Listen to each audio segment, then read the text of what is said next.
Transmitting to you from Old Heart Radio.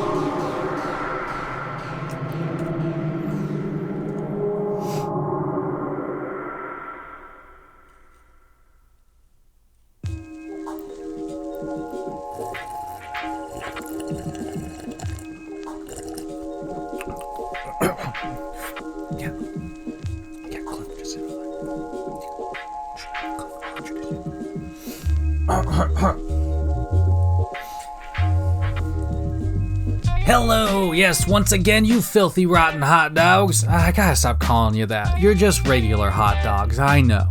Either way, welcome back to another episode of Coffee and Contemplation. Yes, I happen to be your host, Old Heart, aka Jared, aka whatever.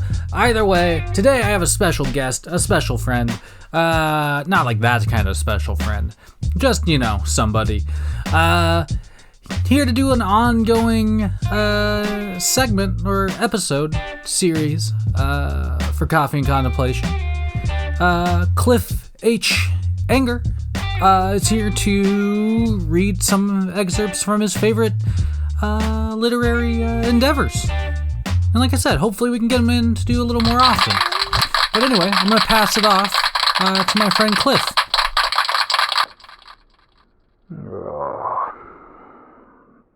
Thank you, Mr. Old Heart. It's good to be here. This is my first podcast ever. Chapter 3. In the offices of the San Francisco Chronicle at 5th and Mission Street, I joined two editorial writers, Temp Peck and Al Hyman, in the editorial conference at 10 with the newspaper's publisher, Charles DeYoung Theroux. We met each morning to discuss the news and to decide on the topics for the next day's editorial page. I would scan the papers, draw 6 cartoon roughs, and the editors would select one.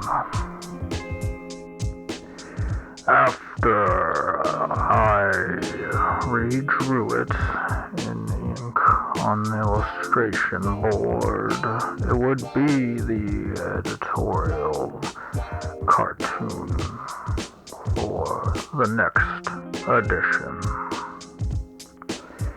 It was to this office that the first letter from the Vallejo killer arrived, signed only with a crossed circle symbol.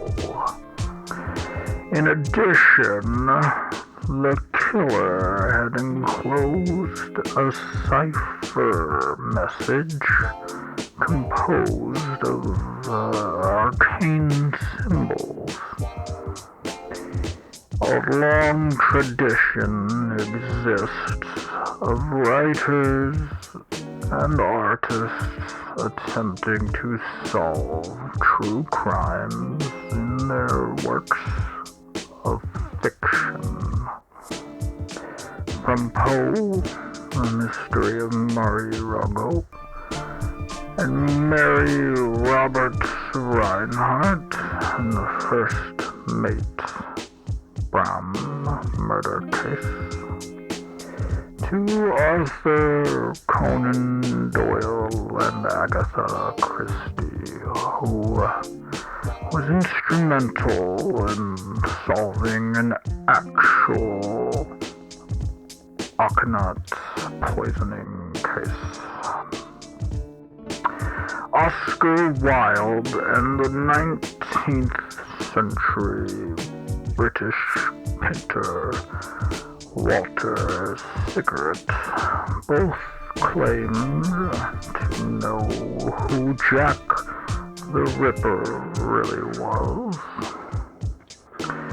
Wilde planted clues in his picture of Dorian Gray, and Sickert hid references to the killer in his portraits of knife murders.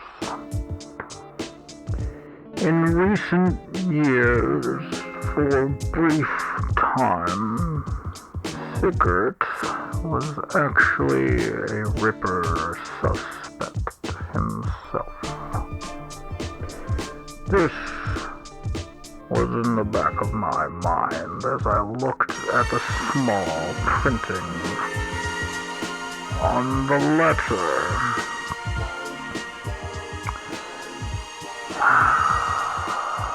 What was this? What was it? I was seized by several emotions, but primarily I felt a rage at the coldness, arrogance, and insanity of the murderer. As an editorial cartoonist, you develop a strong sense of justice, a need to change things. And as a painter and cartoonist, I worked with symbols every day. The tools of my career were being misused, appropriated by a murderer.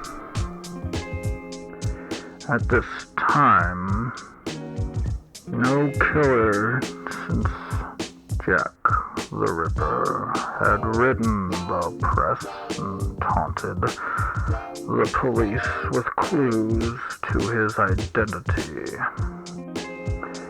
The letter's strangeness ensnared me, irretrievably hooked, immediately obsessed. I wanted to solve what I felt was to become one of the great mysteries.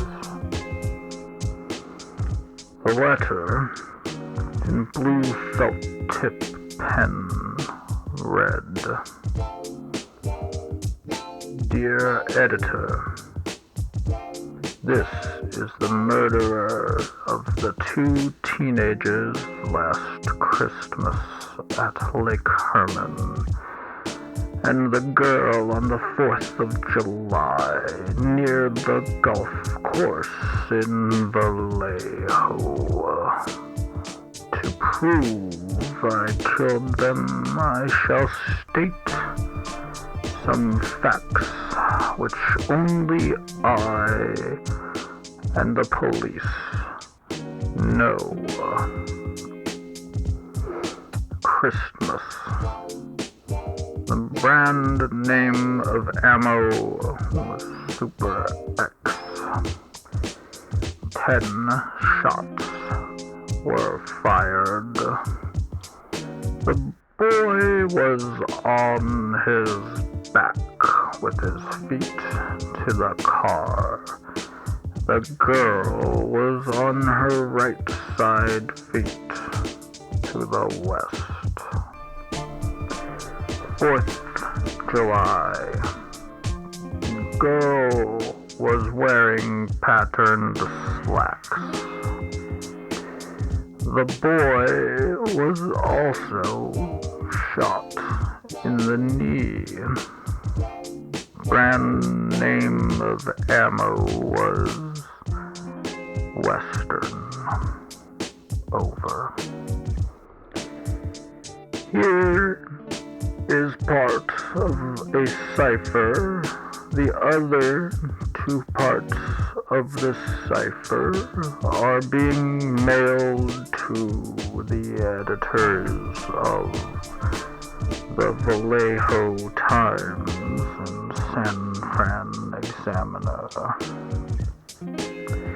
I want you to print this cipher on the front page of your paper.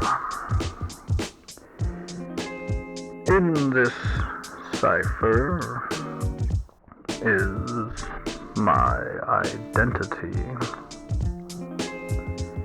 If you do not print this cipher by the afternoon of Friday, 1st of August, 1969, I will go on a killing rampage Friday night.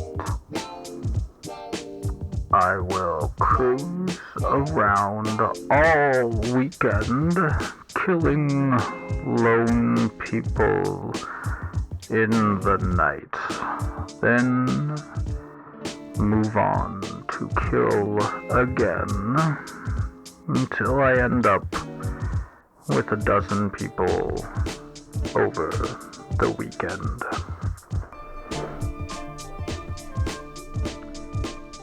The San Francisco Examiner and the Vallejo Times Herald also received the sinister letter with very slight variations, and 1/3 of the complete code. This has been Cliff H. Anger with coffee and contemplation. Keep your stick